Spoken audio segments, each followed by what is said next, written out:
This is Autoline Daily, the show that's dedicated to all the people who are enthusiasts of the global automotive industry. While the United Auto Workers Union is getting ready for next year's contract negotiations with GM, Ford, and Stellantis, it's already preparing for a potential strike. Yesterday, the union raised the strike pay to $400 a week. That's up from $275. And that's how much each worker will get paid if they go on strike. And it isn't much. It works out to about $10 an hour. The union has $826 million in its strike fund. The union also removed a rule that prevented workers from collecting strike pay if they're receiving unemployment benefits. So, striking members can collect unemployment on top of their strike pay. 5 automakers are putting their muscle behind California's effort to reinstate its ability to set its own vehicle emission standards.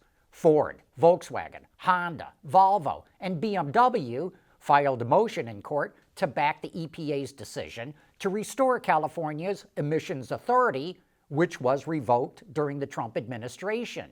In March, the EPA reversed the Trump decision, but last month, a group of 17 states filed a challenge to that ruling. But 17 other states have adopted California's tailpipe emission standards, and 15 of them are on board with its zero-emission vehicle requirements.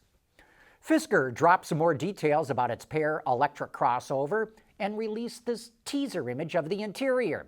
It doesn't show much, but the company says the interior, and I quote here, will offer a new level of storage for its segment.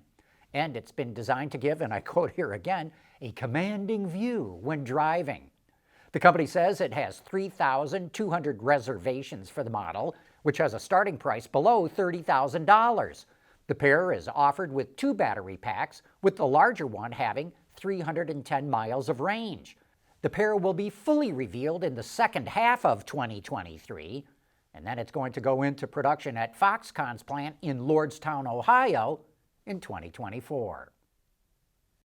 There are a few key reasons to start a business in Michigan. First of all, it's the talent. Second, Michigan is wired for winning. Third, the ecosystem here is really focused on supporting businesses in the market. At Schaeffler, we pioneer motion. Electrifying mobility, manufacturing smarter, reducing CO2 emissions, making energy production clean. Schaeffler pioneers motion to advance how the world moves.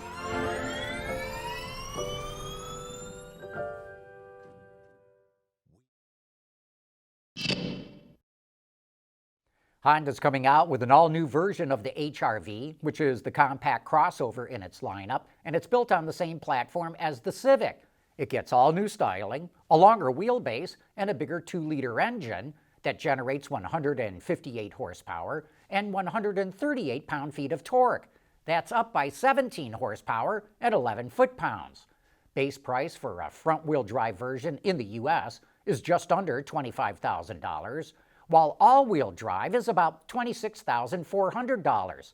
A fully loaded version just tops $30,000. The front drive version is rated at 28 miles to the gallon, while all-wheel drive comes in at 27. And you're going to start seeing these HR-Vs pretty soon because they're being shipped to dealers as we speak. Cupra, which is the high-performance brand of the Spanish automaker Seat, which in turn is part of the VW group, is aiming to sell 500,000 vehicles a year, and it's going to introduce 3 new electrified vehicles by 2025. The first is the Terramar, a plug-in hybrid SUV, which will have 100 kilometers or 62 miles of electric range. ICE versions of the model will also be available, and it's going to be made at an Audi plant in Hungary. The next model is the Tavascan, which will launch in 2024. Cupra didn't share many details about it, but says it will retain design elements from the concept that it showed in 2021.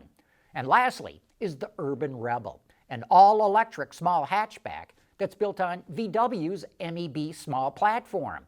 It features a 166 kilowatt electric motor and has a 0 to 100 kilometers an hour time of 6.9 seconds. The range is 440 kilometers. That's about 273 miles. The Urban Rebel launches in 2025, and it's going to be built in Spain. But despite all that work going on at Cupra, the Volkswagen Group is essentially going to throw out all the development work it's already done on electric cars. Say goodbye to the MEB architecture, which is used on VW's EVs. You could also say goodbye to the PPE platform, or Premium Platform Electric, which is used by Audi and Porsche.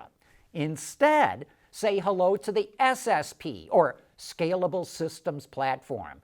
It's a skateboard design that's going to be used on every single EV from every single brand from the group.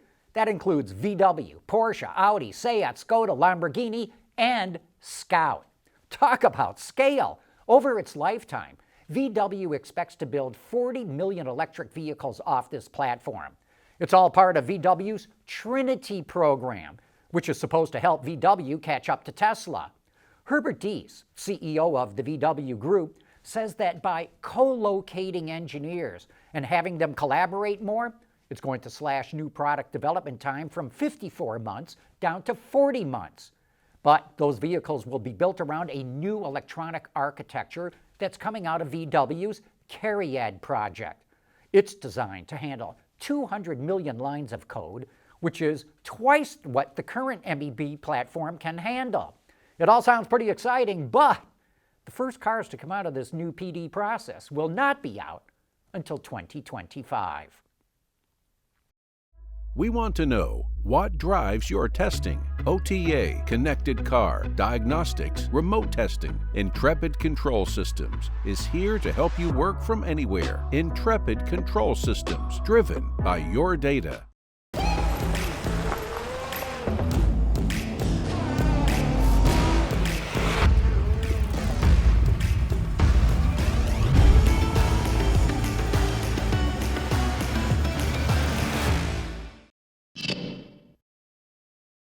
It's been a long time coming, but it's finally here. Toyota finally got around to redesigning the Sequoia SUV, which has not changed since it came out in 2008. The big news is it gets the same hybrid powertrain that's offered in the Tundra pickup truck. That includes a 3.4-liter twin-turbo V6 that kicks out 437 horsepower and 583 pound-feet of torque, and it's mated to a 10-speed automatic.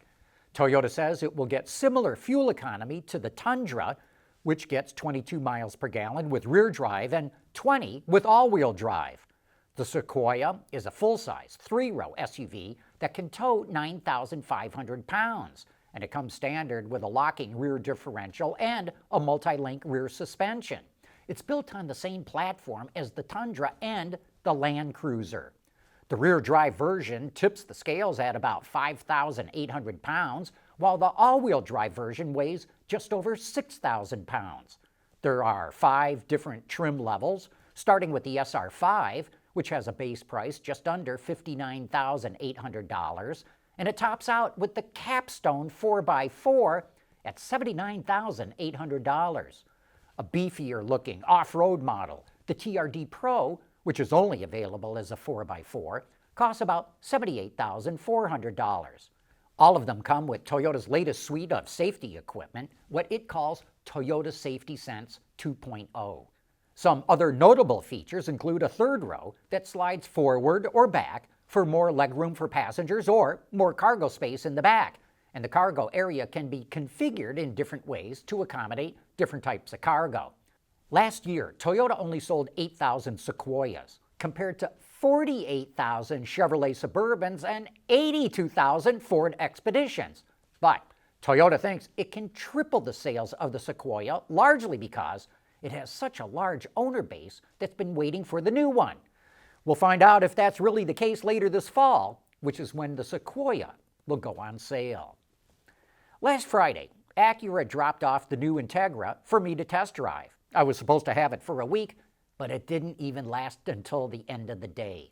That night, while I was doing about 70 miles an hour on the highway, a deer leaped out of the dark right in front of my car. I slammed on the brakes as fast as I could, but it was too late. There was no avoiding it. The impact killed the deer instantly, and it tore up the front end of the car pretty good. I was lucky it didn't come through the windshield. And that got me interested in how many accidents there are between cars and deer. I was shocked at what I found out. Stunned! Just in the state of Michigan, which is where I live, there are 51,000 crashes between cars and deer every year. 51,000! In fact, 1 out of every 5 car crashes in Michigan are with deer. On a national basis, there are 1.5 million car crashes every year with deer. I had no idea it's such a big problem. And I'm hoping that someone out there in the auto industry can figure out how to solve it. Maybe thermal cameras tied into automatic braking? I don't know. But there is a serious problem here that's just begging for a solution. Anyway, that wraps up today's report. Thank you for watching Autoline Daily.